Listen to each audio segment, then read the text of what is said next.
नमस्ते बच्चों। आज से हम आपको पंचतंत्र की कहानियां सुना रहे हैं। ये कहानी गाय और शेर की है। आइए सुनते हैं कहानी। एक पहाड़ी के नीचे रामगढ़ नाम का एक गांव था। गांव के सारे जानवर हरी घास खाने के लिए सुबह उसी पहाड़ी के ऊपर बसे जंगल में जाते और शाम होते होते घर वापस आ जाते थे। हर दिन की तरह लक्ष्मी नाम की एक गाय अन्य गायों के साथ उसी पहाड़ी के जंगल में घास खाने के लिए गई थी। वह हरी घास खाने में इतनी ज्यादा प्रसन्न थी कि वह कब एक शेर की गुफा के पास पहुंच गई, उसे पता भी नहीं चला। शेर अपनी गुफा में सो रहा था और वह पिछले 2 दिनों से भूखा भी था। जैसे ही लक्ष्मी शेर की गुफा के पास पहुंची, गाय की खुशबू से शेर की नींद खुल गई। वह शेर धीरे धीरे गुफा से बाहर आया और गुफा के बाहर गाय देखकर खुश हो गया। शेर ने मन ही मन सोचा कि आज उसकी 2 दिनों की भूख मिट जाएगी। वह इस तंदुरुस्त गाय का ताज़ा मांस खाएगा और यह सोचकर उसने एक तेज दहाड़ लगाई। लक्ष्मी शेर की दहाड़ सुनकर डर गई। जब उसने अपने आसपास देखा तो वहां दूर दूर तक उसको कोई भी दूसरी गाय नहीं दिखी। जब वह हिम्मत करके पीछे मुड़ी तो उसे सामने शेर खड़ा हुआ दिखाई दिया। उस शेर ने लक्ष्मी को देखकर फिर से दहाड़ लगाई और लक्ष्मी से कहा, मुझे 2 दिनों से कोई शिकार नहीं मिल रहा था, मैं भूखा था। शायद इसलिए भगवान ने मेरा पेट भरने के लिए तुझे मेरे यहाँ पर भेजा है। आज मैं तुझे खाकर अपनी भूख मिटा लूंगा। शेर की बात सुनकर लक्ष्मी डर जाती है।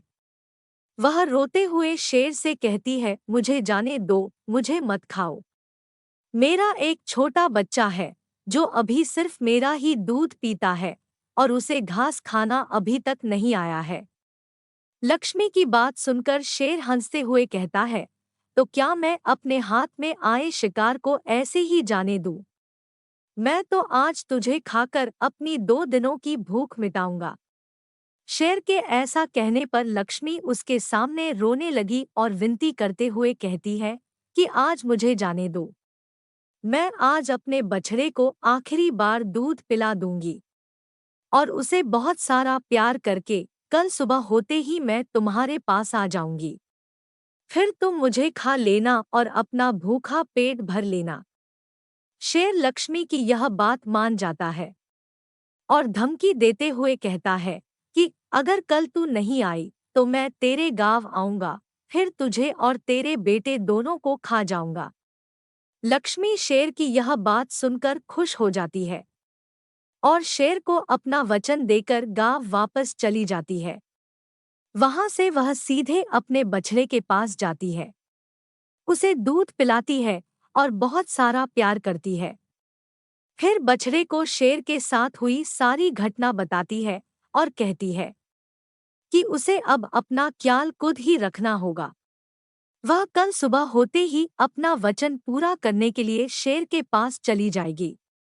अपनी माँ की बातें सुनकर बछड़ा रोने लगता है। दूसरे दिन सुबह होते ही लक्ष्मी जंगल की तरफ निकल जाती है और शेर की गुफा के सामने पहुंचकर शेर से कहती है, अपने वचन के अनुसार मैं तुम्हारे पास आ गई हूँ। अब तुम मुझे खा सकते हो। गाय की आवाज सुनकर शेर अपनी गुफा से बाहर निकल कर आता है और भगवान के अवतार में प्रकट होते हैं। वह लक्ष्मी से कहते हैं, मैं तो बस तुम्हारी परीक्षा ले रहा था। तुम अपने वचन की पक्की हो। मैं इससे बहुत प्रसन्न हुआ। तुम अब अपने घर और बछड़े के पास वापस जा सकती हो। इसके बाद वे उस गाय को गौ माता होने का वरदान भी देते हैं और उसी दिन के बाद से सभी गायों को गौ माता कहना शुरू कर देते हैं। कहानी से सीख, हमें जान की बाजी लगाते हुए भी अपने दिए हुए वचन को पूरा करना चाहिए। यही हमारे दृढ़ व्यक्तित्व को दर्शाता है।